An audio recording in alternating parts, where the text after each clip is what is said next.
Hello students, it's good to be back with you. This is your favorite teacher, Mr. Jacobson, and I'm excited to be with you for this short little time. This will be the last segment for the Renaissance period, and then we're going to move on to the Reformation. So excited to conclude this with you. Today we're going to talk about the writers of the Renaissance. So let's do this. So one of the first writers I want to talk to you about is Dante. Dante is very famous, especially for his known works called Divine Comedy. In that Divine Comedy, it's an epic poem in which Dante, the main character, is taken on a tour of hell, purgatory, and paradise. His journey is guided by the ancient Roman poet Virgil, and then by Beatrice, Dante's real-life love. In the first section of the poet titled Inferno, Dante walks through the gates of hell. On the gate is the phrase, "Abandon all hope, ye who enter here." Dante was one of the first writers to write in the vernacular, meaning the common language of the common people. Publishing books in the vernacular rather than in Latin made literature available to more people. Really is probably a pretty smart thing to do, because if more people can read your book, then more people will buy it, and so economically it makes more sense. But in the comedy, Dante enters the 9 circles of hell, each of which contains a certain type of sinner. He then visits purgatory. Finally, Beatrice, a woman whom Dante loved, leads him through paradise. Next, we're going to talk about Miguel Cervantes. Cervantes was a Spanish novelist, poet, painter, playwright. He was born in La Mancha, Spain. Cervantes wrote the novel in which he's most famous for is Don Quixote, the most influential work of literature to come out of the Spanish Golden Age.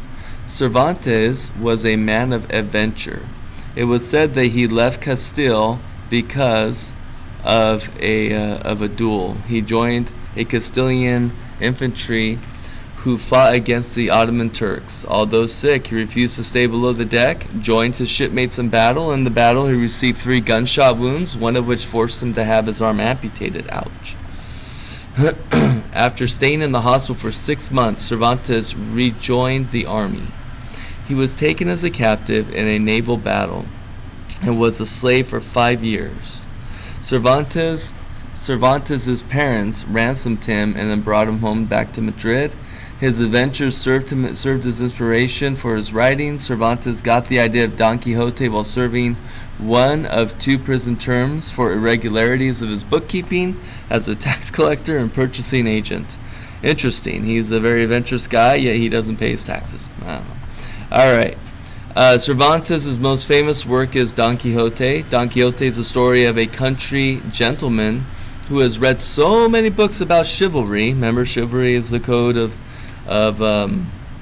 morality, a code of honor among knights.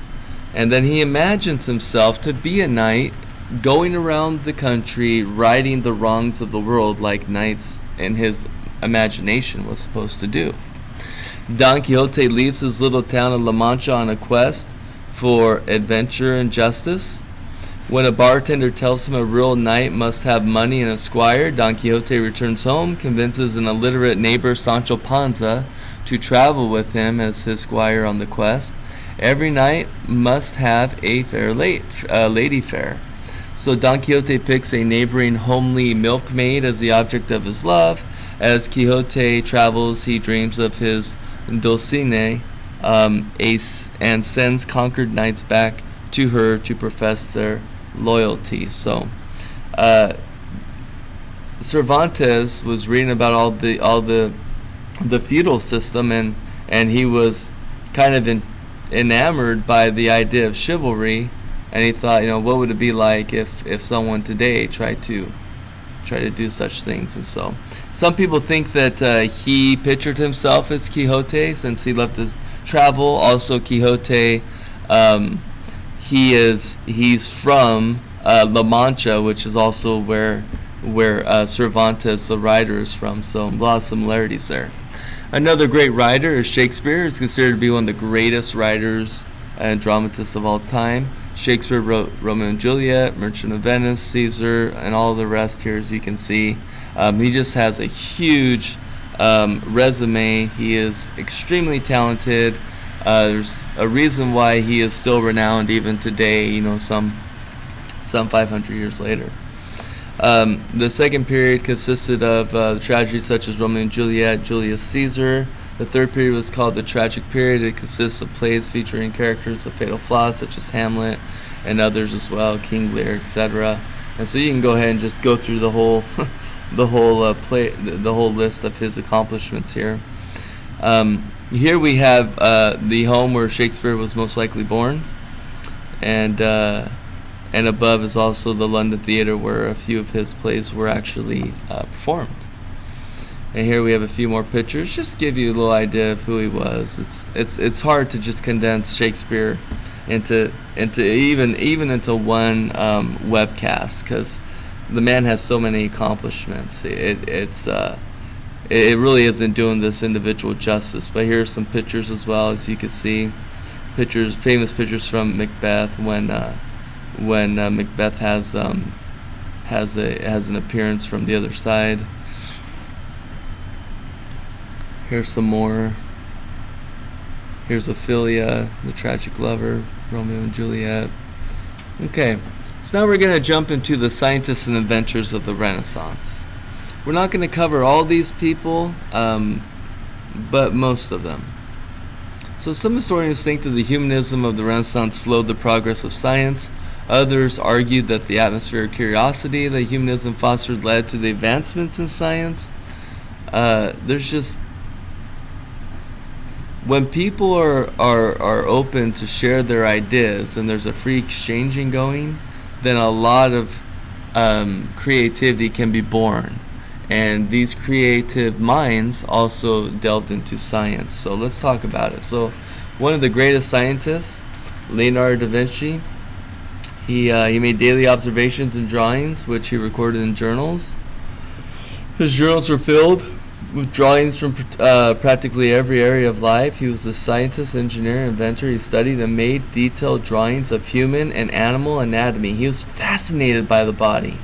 And so he actually became very interested in studying the anatomy. So he would actually work on cadavers. I think we're going to mention that soon, but you know, dead bodies, and they would dissect them to try to understand how the body works.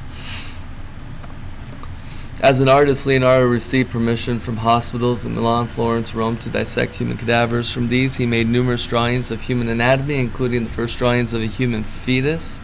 He also drew the workings of a human heart.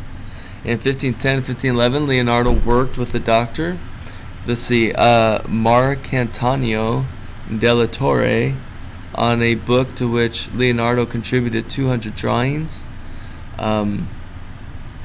Again, you know, to say he was just an accomplished artist is just such a gross understatement to really understand exactly what this individual did and who he was.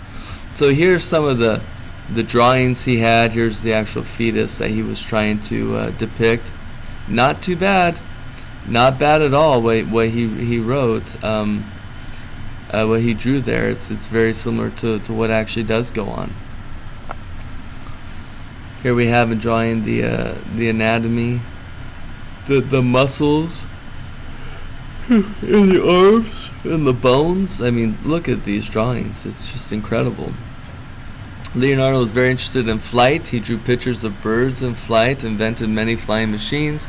He drew pictures of a parachutist, a helicopter, and a hang glider. His hang glider was later built and worked. Leonardo also invented siege and war machines. Leonardo's journals contain drawings of his ideas for musical instruments and steam engines, etc.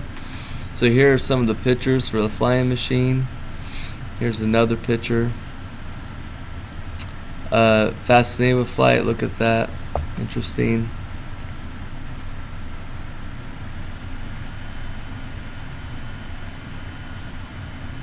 Here is war machines. And now we're going to go to Johannes Gutenberg. So Gutenberg was a German goldsmith and printer. Gutenberg was the first to develop movable type. This allowed for mass production of books. Gutenberg's invention revolutionized bookmaking in Europe. Gutenberg was the first key figure in spreading the Renaissance. Why? Because the Renaissance was it was an idea. It was an idea that you didn't have to be stuck in a feudal system, and you didn't have to play just one role, but you could improve yourself in many areas and be exactly who you want to be, and to pursue your own happiness. And the best way to get an idea to flow is at that time was through books. People could read about it. That's how you can get people in a country you don't even know existed to read about it. So interesting and very important. Until the invention of printing press, books were handwritten. Gutenberg's major work for the printing of the Gutenberg Bible. In 1 year, Gutenberg printed 80 Bibles. Before his invention, it took a year to handprint one Bible. Each Bible had 1,282 pages. 48 copies of the Gutenberg Bible still exist. A copy sold in 1997 for $5.4 million. Copernicus. Copernicus was the first astronomer to prove mathematically that the Earth was not the center of the universe.